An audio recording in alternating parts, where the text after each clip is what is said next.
It's a cartoon for tweens about biblical themes. They produce little plays, they get carried away. A flamingo, a sock, yeah, most things can talk. Connect. There's Tina and Joey and Becky and Todd. There's Lena and Jerry, they're already odd, but they still find a way to learn more about God. Connect.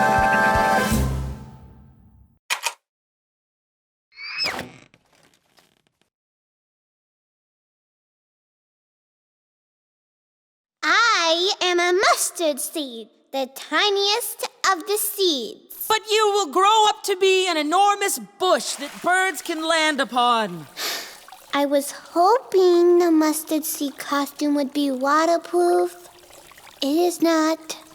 Becky, I think we've got the wrong script. This story doesn't have Jesus or the disciples or anyone in it. It just has a mustard seed. The mustard seed story is one of Jesus' parables. You should ask our guest director. Mr. Cashbeard! Yes, Todd. Why are we doing Jesus parables? Well, you see, Todd, Jesus was trying to explain the kingdom of God in ways we could understand. But we didn't say kingdom of God in that story once. Okay, think of it this way.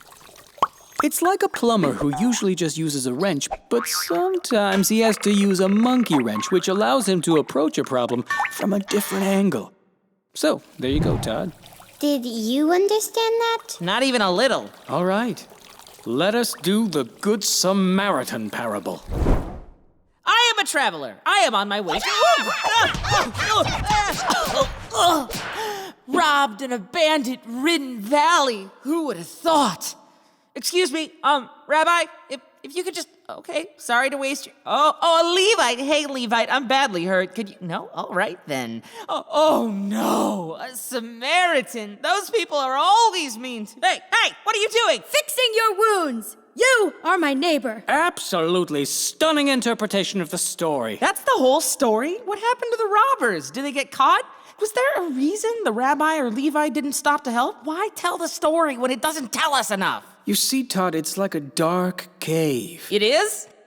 If a person is exploring a dark cave, they use a lamp to see what is down there. It's not the same as the light of the sun, but it can be used to illuminate what you are trying to see. That's how Jesus was trying to explain God's kingdom to us. We're going cave exploring now? I'm not dressed for that. Let's take 5, everyone. Do any of you know why we're doing a show about parables? I can't get a straight answer out of Mr. Cashbeard. I ask him a question, he tells me a story. I ask him another question, he tells me another story. Why won't he just tell me what he means? In his story about the plumber and the monkey wrench, you're supposed to be the plumber. What? You're trying to tell God's big story, and so you need to use different tools sometimes.